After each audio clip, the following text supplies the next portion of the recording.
Hi,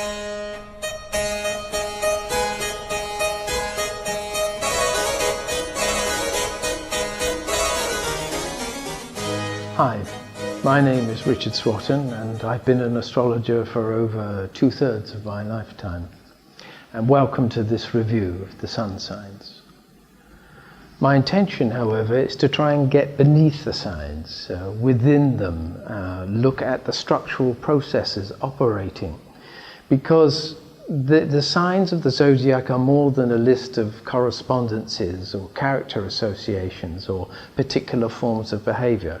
Those are interesting, and they were noted very well in the 1970s with Linda Goodman's sun signs. How to spot an Aries, how to spot a Leo, how to spot a particular sign.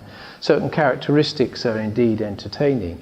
But what I'm interested in is looking at the root principles of the sign, the ordering processes. The signs really start off by taking the qualities of the seasons, because the zodiac as a whole is actually a tale, a story of an ordering process. And each one of the signs has a specific thing to say in the overall cycle of the year. We could say that the signs are the seasonal moods, and each season passes through 3 stages. There are 4 seasons, and so therefore this is obviously relating to the 12 signs. Each sign has an image, but in that image is condensed a whole variety of things, from mythic associations, ancient wisdom traditions. Each sign has a response mechanism and a type of behaviour that goes with it. It's as if it reacts to life in a particular way. And you could also see the signs perhaps as a particular tint or a mode of perception through which people look. And so when they're seeing, they kind of select things from the world through their sun sign because they have an affinity with it. It reflects them in some way. The signs are an embodiment of nature, and so they don't just operate in the human vehicle, they operate everywhere. The signs also have an innate ordering principle, a teleology, an intent or a purpose to them. These are a tale to be told. It's as if there is, as I say, a developing process in each sign that the sun sign in particular will show what this ordering process is. When we become our sun sign, what we become is more connected to our individual purpose. The word purpose is interesting in this regard. It means finding one's own place. Psychologically, it means finding one's identity, one's will to live, and then put that out with intent, radiating from a centre of which the sign expresses when the sun is within it.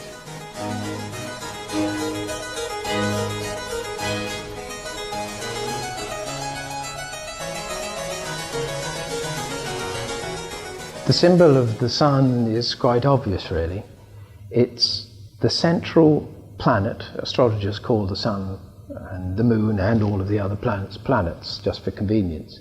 But it's the central ordering principle around which all of the others revolve. The sun in the sign, therefore, gives us an idea about this central ordering principle and the pattern of unfoldment around the rest. So if you can see the zodiac as a kind of cake with lots of candles on it, the sun is the brightest candle, the one that makes most sense. It brings it all together. If we lose touch with our sun sign, our sense of individuality, our sense of purpose, our sense of direction, or the will to live, as Alan Leo called it, he called the sun the life bringer, then we have a sense of chaos, purposeless direction, and a kind of just sinking into the flow of different instincts and feelings and needs, all without a kind of central symbol. The images of the sun are quite a few, from the father to the president, the king of a country, the pharaoh indeed. In fact, the ancient civilizations of Egypt revolved around this center of the sun, the main deity. The sun however, is just the carrier of consciousness, just as the king was thought to be the supreme container of a kind of ordering principle in the state. As Apollo, the sun god, he is the father principle, the breaker of curses, the bringer of civilization, of prophecy, and he brings music. As a kind of champion or a hero, he is a very important character in the Greek pantheon. Helios, though, has a very important principle too to bring into operation here.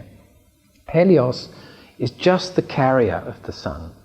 In other words, what he represents is similar to what our psychology is. Our psychology carries consciousness in a particular form, but it isn't actually consciousness itself. So the sun, although it radiates and illumines our life and brings purpose and meaning to it, it isn't consciousness itself, it's just the awareness of our own unique and individual path that is portrayed throughout the sun sign itself, and therefore will lead us to a sense of unique and individual destiny.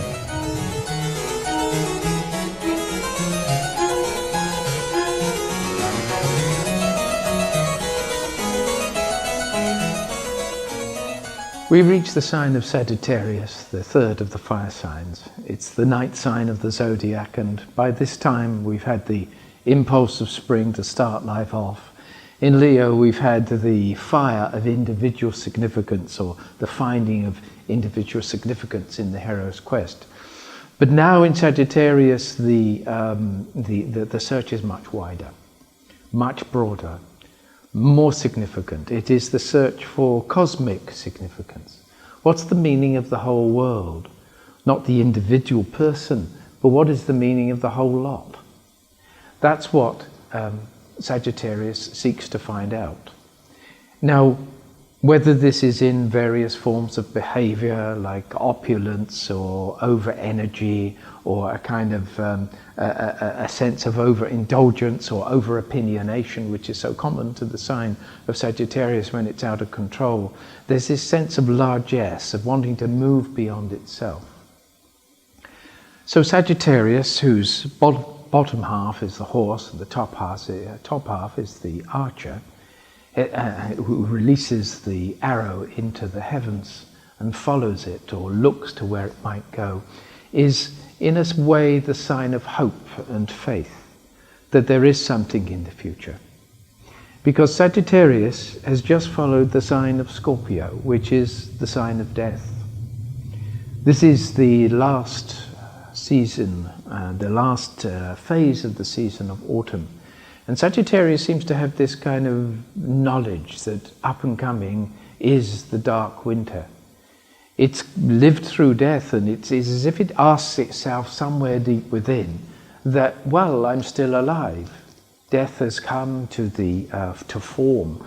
The withering leaves have fallen, and there's this kind of coldness that has descended that we found in the sign of Scorpio. But it's as if Sagittarius seeks to escape from it, to run away from it, to look up, to ascend into some kind of mystical or cosmic purpose. And that is what we find in the sign, this quest for the sublime, this quest for a universal context of meaning, of some sublime, as I say, spiritual quest. It must be there somewhere. Is there life beyond death, they say? Well, there must be. And it's the journey to look for that, the everlasting life, which underpins the structural pattern of this sign and the motivational elements that we find in the psychology of Sagittarians. But I want to say that although it doesn't appear to be, sometimes this quest is simply in discovery or exploration.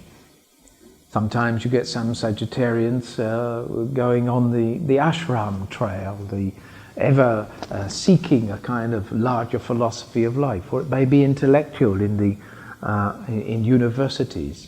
It may be in discovery in science. It is, after all, the sign of discovery, trying to reveal what the universal principles are behind life.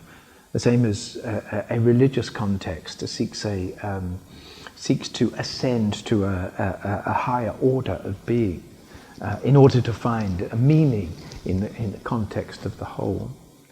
So this sign has many different areas in which it can look: scientific, astrological, the mythological. Whatever it is, there is that impulse to move, to travel, to search, to look beyond the horizon or the immediate horizon. And there's only one vehicle in the human condition, one quality in the human condition that can do this. And that is the imagination. So we find in fire the imagination is a very powerful quality. It is the intuition of the possibilities of life, the opening up to something that you can't quite see but you know. That's why Sagittarius beyond them all is the sign of the intuition. And in many ways, Sagittarius is also a symbol of the psyche itself, a link between the animal world of passional instincts and needs, wants and desires, and the imaginative form that those bring for the eternal possibilities of life. And so it is fired up by its imagination, which is why Sagittarius is often called the sign of the adventurer, the explorer, the discoverer. Which is why there is often a need to go literally abroad to find other cultures, to find what is beyond oneself as an individual ego, because it's only there that one will find the answers to these extraordinary questions of what lies beyond death.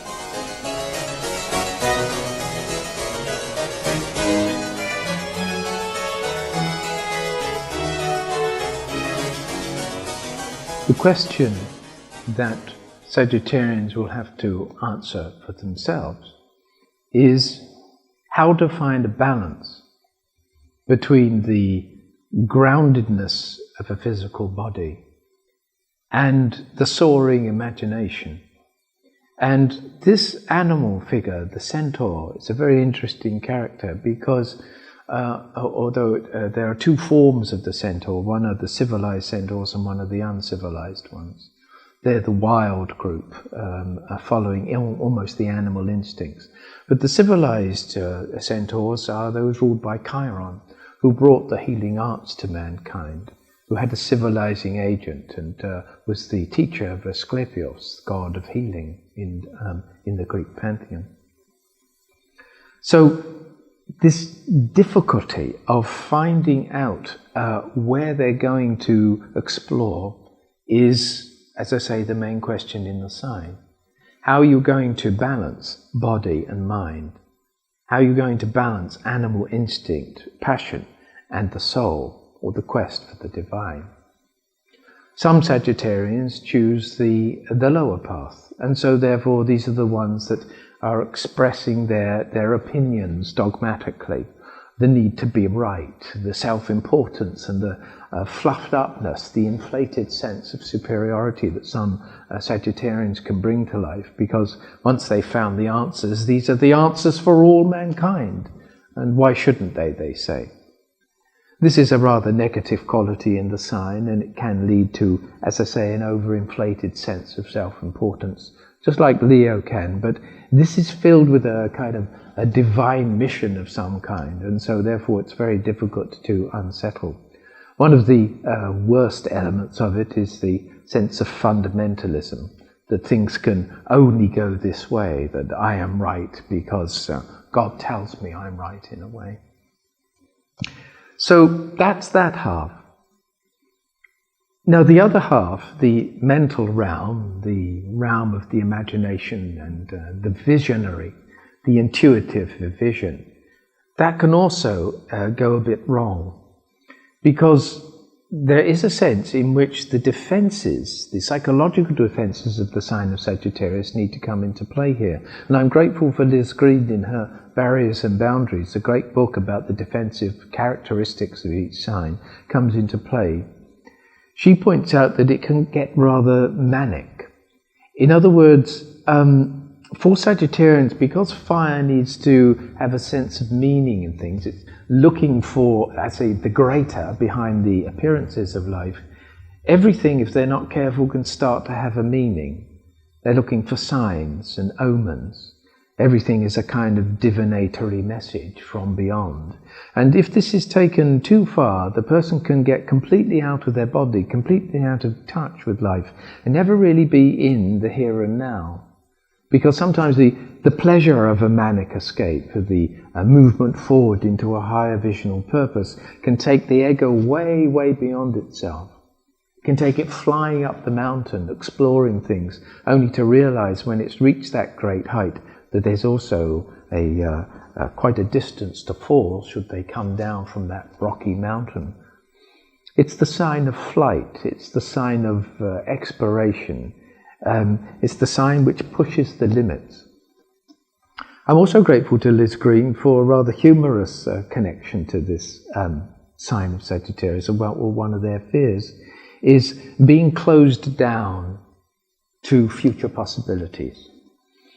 She points out that Jean-Paul Sartre, in his play called No Exit, it's his vision of hell, in which there are three people trapped into a room with negative bonds, and there's no meaning, and they can't get out. They're there for all eternity.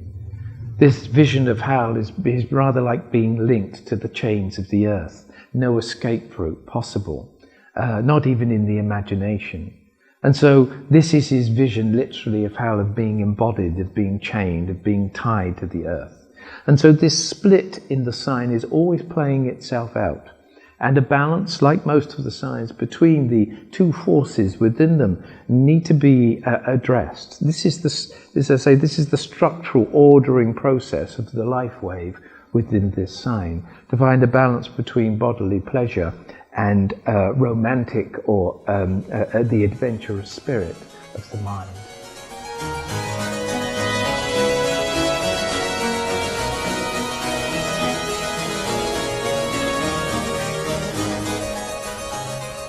The ever-present searching quality of the imaginative mind is the search for the undiscovered country.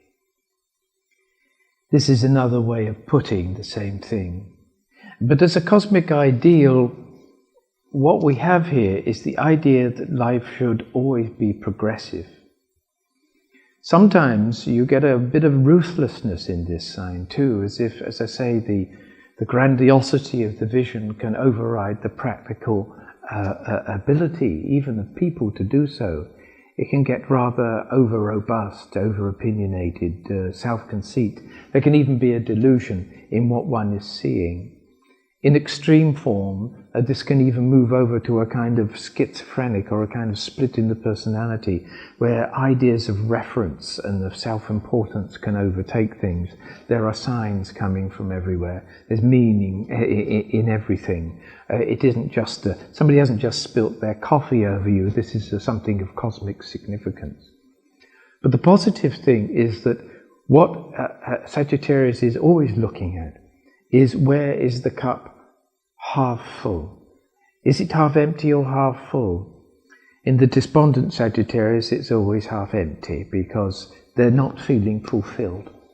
Fulfillment, in a psychological sense, is very important for the sign.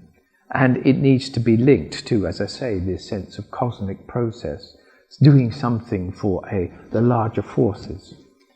You have people interested in things to do with holistic theories, the way things connect, as I say, the universal laws, or what Plato called the eternal realities, the archetypes behind things.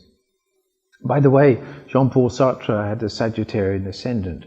We can also see this quality in Winston Churchill, who was a Sagittarian, somehow inspiring through his speeches, always looking towards the future, never giving up, never, ever, ever be defeated, was his primary statement to the British people during the Second World War. This sense of magnificence and grandiose vision that one could move through this tyranny was very important at the time. But what's not often known about Winston Churchill was he was a great gambler. Sometimes he'd go to the United States and spend, a quarter of what would today be £250,000 just in one session. He liked whiskey, he liked brandy, he liked the opulence of cigars. He didn't bother about what it was doing to his body. And we can start to see this interplay between a kind of person that can divinely inspire you into being better, being more, taking up the opportunities that you have in life, This is what Sagittarius has as its gift, but it also can be rather opulent and overblown if this balance is not struck.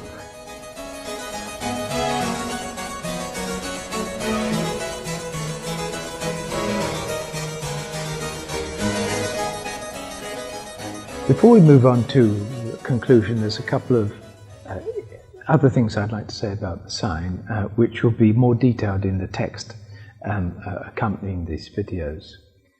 One is that if one is too over-identified with Sagittarius, and of course it must also be remembered that when we're talking about one sign, that's only one part of it. It is the sun sign. That we have all of the signs inherent within us, and so therefore actually all of the possibilities of life within to draw upon. But if it gets overblown, if one gets identified with this archetype, with this pattern, there's a character in myth called the puer aeternus.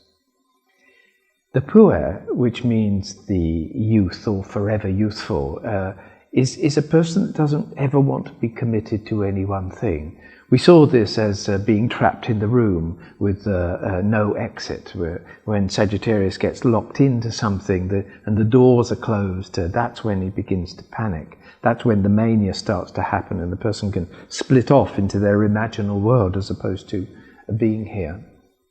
But they also offer those possibilities of the future, the mythic dimensions of life. Another mythic figure that I would associate is Bellerophon, who is a hero in myth who rides the horse Pegasus. And Pegasus is a horse, but it has wings and can take off. The sense of ascending into heaven, ascending beyond the earth. This process is taken up in the next sign of Capricorn, except it brings the spiritual process back into incarnation.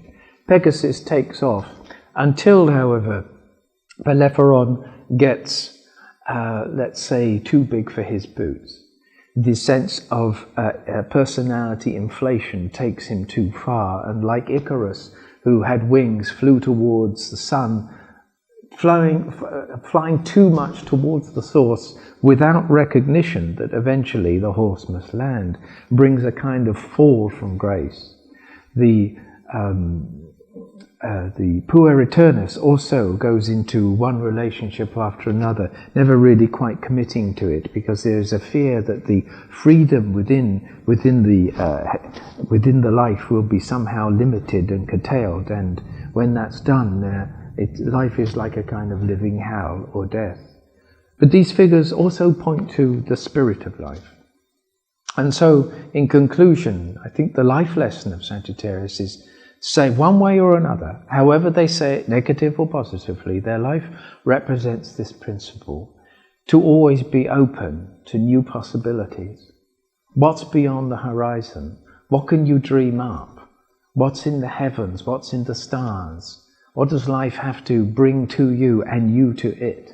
Adventure, explore, and discover.